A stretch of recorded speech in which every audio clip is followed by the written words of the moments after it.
Okay, so we're going to begin by creating ourselves another return track for this bass manipulation thing to go on. So we've got a blank one here actually, so we can call it bass 1. And with our bass grip, so I'm just going to show you the trick that we're actually going to use to do this now. So it's going to fold this down so that we can see more of what's going on. And with our bass grip, we want to turn the volume of that down. And with our bass 1, because it was peaking slightly, I'm just going to bring it back anyway. So you can't hear anything at the minute, which is what we want to happen.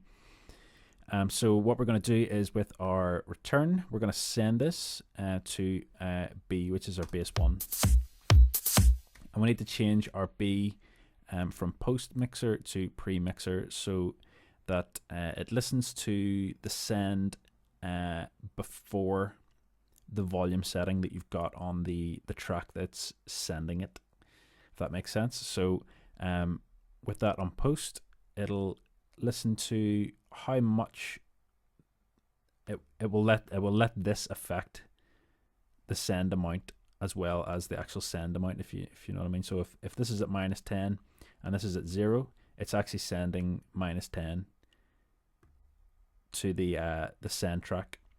If this is at -10 and we've got it on pre-mixer, it won't listen to this overall track volume, it'll just send 0 dB through. So we're going to set it to pre, turn this down to -infinity, and you should get the sound coming through then on this send track, which we do.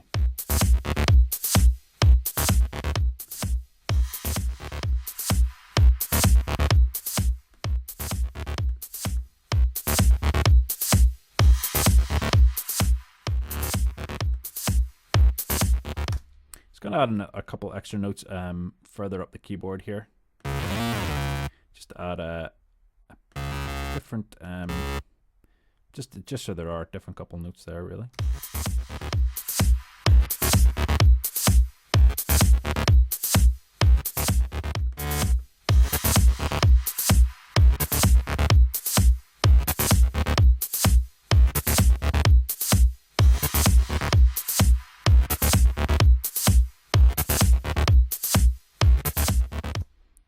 Okay, so we'll leave that as it is. So what we want to do now really is go to our send track. This is where we're going to put in all of our effects on. So we're going to make about three or four of these, and this initial one is going to deal with the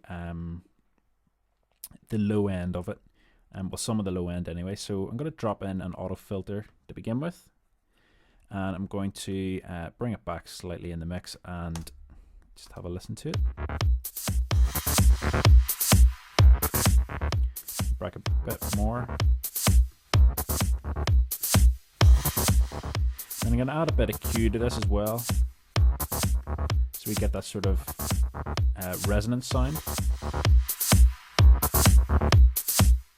And then it's going to play about with the LFO section on the right here as well.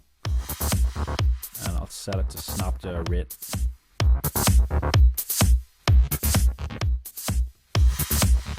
What this is doing is it's moving this filter cutoff about this point that you set based on how much you set the amount. So we don't want it too obvious. And we'll push the rate back as well. So it just moves ever so slightly. So again, the real key to getting this to sound natural and not just completely distorted is a little distortion a lot of the time, I guess is the rule of thumb. So rather than putting a lot of distortion through and just making it completely just clipping, you know, or sort of digital clipping sometimes, if you do just a little bit of distortion and just do a lot of them, you can create something that sounds a lot more natural. So auto filter. And then I guess naturally we're going to drop in a saturator now. So drop it onto our bass. We'll go for one of the presets.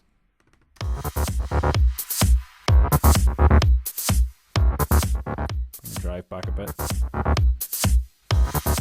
Bring the dry wet down as well.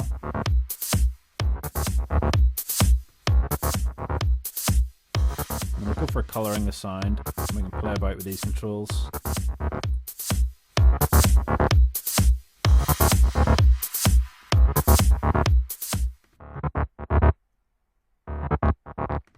Okay, so I'm going to drop in a limiter here as well, just to stop any kind of clipping occurring.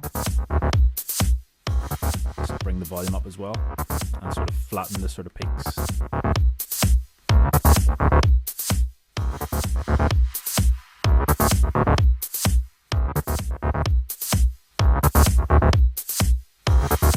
Okay, so I'm going to bring the ceiling down too.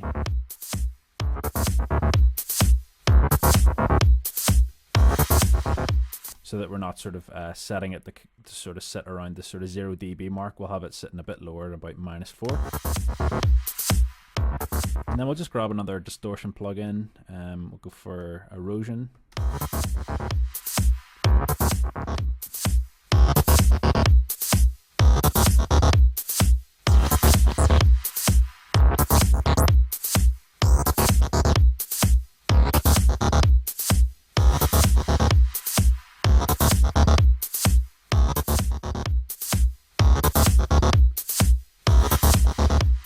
Fine. It almost adds a kind of a bit crushery kind of sound to it. So we'll drop in another EQ and just to remove some of the really low bottom end again.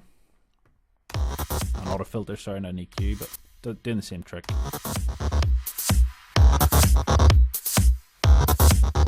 Because with these sort of effects added in, we're getting a bit of a rumble in the bottom end.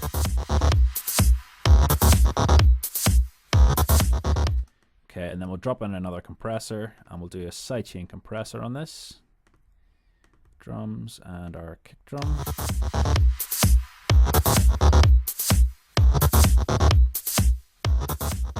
Just increase the release time a wee bit and push the ratio up. And we'll put a ratio right up so that it's really smooth.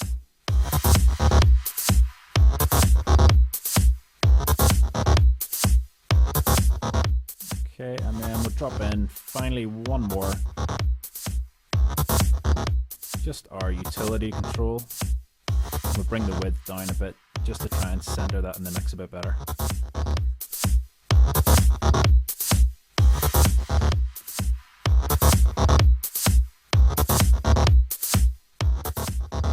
Okay, so it's starting to sound pretty good. And that is our first of, I think we'll do 3 or so. That's our first anyway, and we'll then add in another one in the next video, and we'll begin to bring out different frequencies in the bass to really brighten it up.